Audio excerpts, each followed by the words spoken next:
Conférence épiscopale nationale du Congo sur la situation sociopolitique actuelle en RD Congo. Proclame la parole, insiste à temps et à contre-temps, réfute, menace, exhorte avec une patience inlassable et le souci d'instruire. 2 Timothée 4, 2.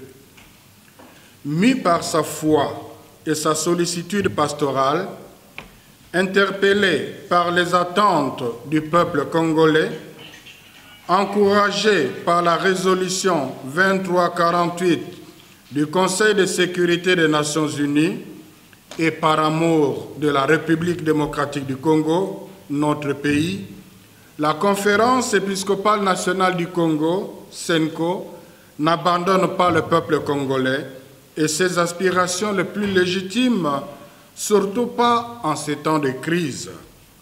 Mission prophétique. Bien qu'ayant clôturé sa mission de bons offices auprès des acteurs politiques et sociaux, la CENCO réaffirme sa solidarité avec le peuple congolais et son souci de contribuer à son bien-être en ces temps critiques.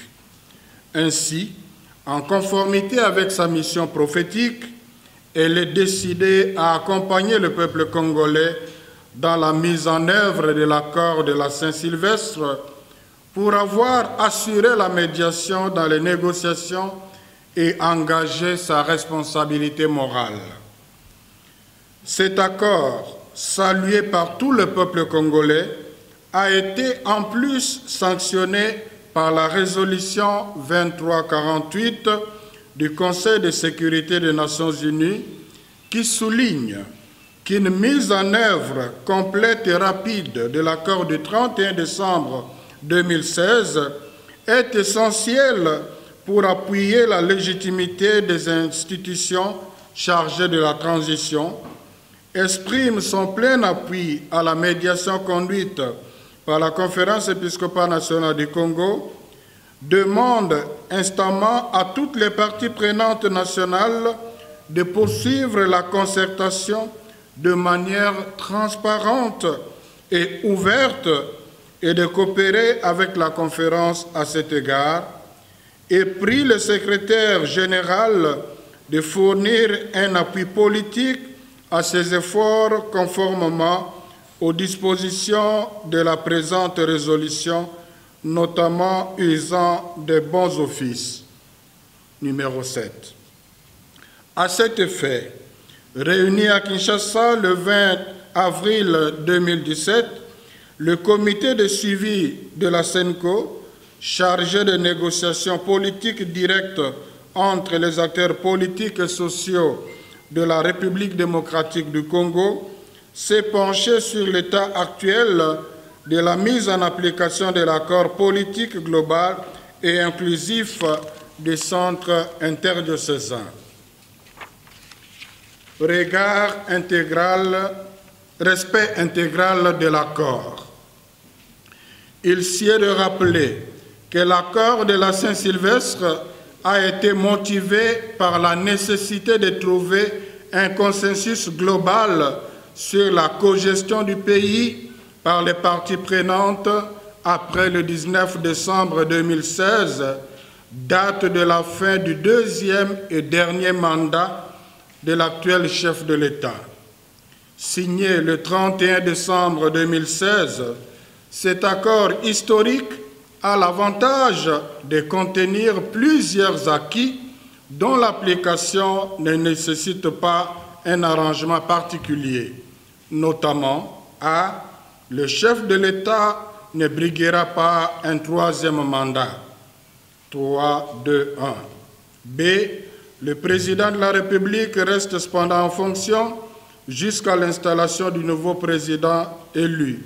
Idem. C. Les élections présidentielles, législatives et provinciales seront tenues avant fin décembre 2017. 4.2. D. Aucune initiative de révision de la Constitution et de son changement ne sera consenti ni par voie référendaire ni par voie parlementaire pendant la période préélectorale et électorale. 2.1. La mise en œuvre d'autres points d'accord étant liés à la signature de l'arrangement particulier qui en fixe les modalités d'application, il est urgent de hâter la signature du dit arrangement.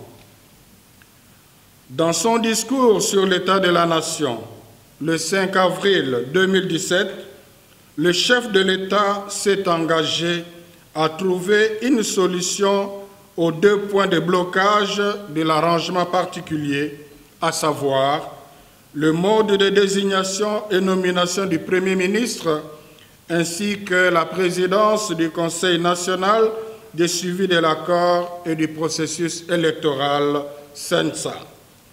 Le dit accord stipule que le gouvernement de la République est dirigé par le Premier ministre présenté par l'opposition politique non signataire de l'accord du 18 octobre 2016, Rassemblement, et nommé par le président de la République conformément à l'article 78 de la Constitution, 3.2.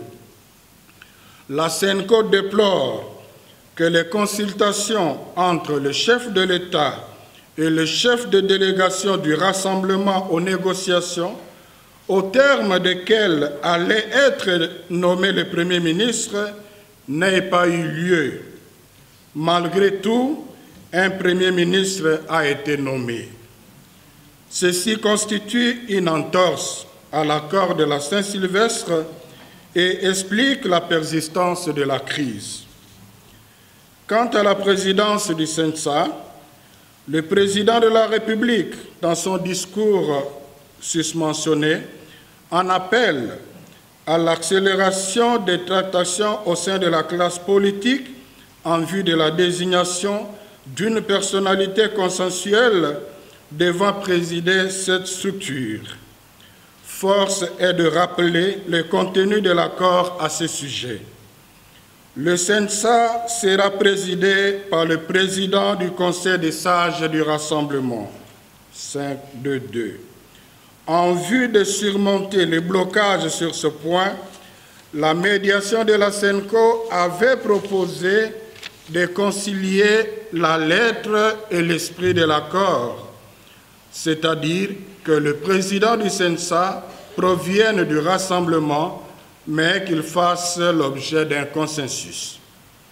Sur ces 2 questions et sur celles restées pendantes, la SENCO considère que sortir du compromis politique convenu entre les parties prenantes serait violer l'accord de la Saint-Sylvestre. Le consensus ayant été le mode de prise de décision lors des négociations politiques, la SENCO encourage les acteurs politiques et sociaux à plus d'efforts et de concessions afin de parvenir à une solution complète et rapide de la crise. Par conséquent, la SENCO en appelle aux acteurs politiques et sociaux à être plus sensibles aux souffrances du peuple congolais. Aussi, convient-il de souligner avec force que l'accord du 31 décembre 2016 vise l'organisation des élections au plus tard en décembre 2017, 4.2, en vue de l'alternance démocratique et pacifique.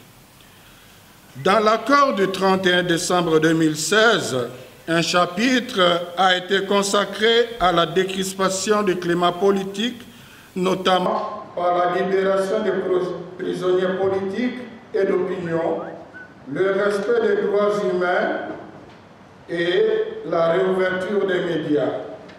Plusieurs prisonniers politiques et d'opinion ont bénéficié des mesures de relax, dont 4 dits cas emblématiques. D'autres cas, en particulier ceux de Jean-Claude Mouyambo et de Moïse Katumbi, n'ont pas encore été résolus. Quelques radios et télévisions ont été rouvertes. D'autres devraient l'être aussi si les concernés adressent des demandes quant à ce. Tout en saluant les résultats déjà obtenus sur ces chapitres, la SENCO déplore cependant une certaine léthargie dans l'application de ces mesures de décrispation. Elle demande de mettre tout en œuvre en vue de favoriser un climat de quiétude et d'inclusion propice à la tenue d'élections. Situation sécuritaire et respect des droits humains. La SENCO suit avec beaucoup d'inquiétude la situation socio-sécuritaire et humanitaire à travers le territoire national. Récemment, dans le Grand Kasaï et plus particulièrement dans l'archidiocèse de Kananga et dans les diocèses de Mbujimayi, de Luebo et de Luiza, des affrontements sanglants ont opposé les forces de l'ordre aux milices réclamant du chef coutumier Kamina Sap. Des violences d'une rare cruauté ont causé de nombreuses pertes en vies humaines et de destruction des infrastructures publiques et ecclésiastiques. La SENCO dénonce et condamne fermement ces actes ignobles. Elle en appelle à la retenue et à l'apaisement. En même temps, elle réitère sa demande d'enquête indépendante et objective afin d'établir les responsabilités. La SENCO salue les efforts de réconciliation déployés par le gouvernement central avec l'appui de la MONUSCO afin de ramener la paix dans le Grand Kasaï. Elle rappelle que tout problème social ne nécessite pas une solution par voie des armes. Comme le dit le pape François dans son message Ubi et Orbi le dimanche de Pâques le 16 avril 2017, qu'on puisse construire des ponts de dialogue dans la recherche de solutions valables et pacifiques aux controverses. La SENCO recommande vivement que ce processus de pacification prenne également en compte l'aspect humanitaire et s'étende sur l'ensemble de cette contrée sinistrée afin de favoriser l'accès aux populations meurtries. Bien entendu, il appartient au gouvernement congolais d'apporter l'assistance humanitaire nécessaire aux victimes de cette tragédie. En outre, la SENCO sollicite l'appui multiforme de la MONUSCO, de la communauté internationale, des organisations humanitaires, ainsi que des hommes et des femmes de bonne volonté pour résorber cette crise socio-sécuritaire. Situation économique. La crise sociopolitique et sécuritaire décrite ici haut a des conséquences néfastes sur le plan social et économique. En effet, le manque de consensus sur la gestion du pays pendant la période préélectorale et électorale sème la peur, éloigne les investisseurs et affecte sérieusement le climat des affaires. Dans ces conditions, il n'est pas étonnant que les sources principales de la trésorerie de notre pays connaissent une baisse sensible de recettes. Cette crise économique se manifeste également par la dépréciation inquiétante du franc congolais et la diminution croissante du pouvoir d'achat de la population. La situation est encore plus déplorable dans les provinces directement concernées par l'insécurité. La SENCO exhorte les acteurs politiques et sociaux à adopter des comportements responsables dans la gestion de la res publica afin d'améliorer le social de la population. En ces temps de Pâques, que le Christ, vainqueur du mal et de la mort, fasse de nous des hommes et des femmes nouveaux, artisans de justice et de paix. Que la Vierge Marie, notre Mère, intercède pour notre pays, la République démocratique du Congo. Signé Son Éminence le cardinal Laurent Monsengo, archevêque de Kinshasa, Son Excellence Monseigneur Marcel Outembi, archevêque de Kisangani, président de la SENCO, Son Excellence Monseigneur Jean-Pierre Tafunga, archevêque de Lubumbashi, Son Excellence Monseigneur Marcel Madila, archevêque de Kananga, Son Excellence Monseigneur François-Xavier Maroy, archevêque de Bukavu, Son Excellence Monseigneur Joseph Mokobe, évêque de Bassankusu, Son Excellence Monseigneur Fidèle Sielele, évêque de Kisantu, Son Excellence Monseigneur Nicolas Diomo, évêque de Toumbé, Son Excellence Monseigneur Fulgence Mouteba, évêque de Kilwakasenga, et Son Excellence Monseigneur Félicien Wanama, évêque de Luisa. Je vous remercie.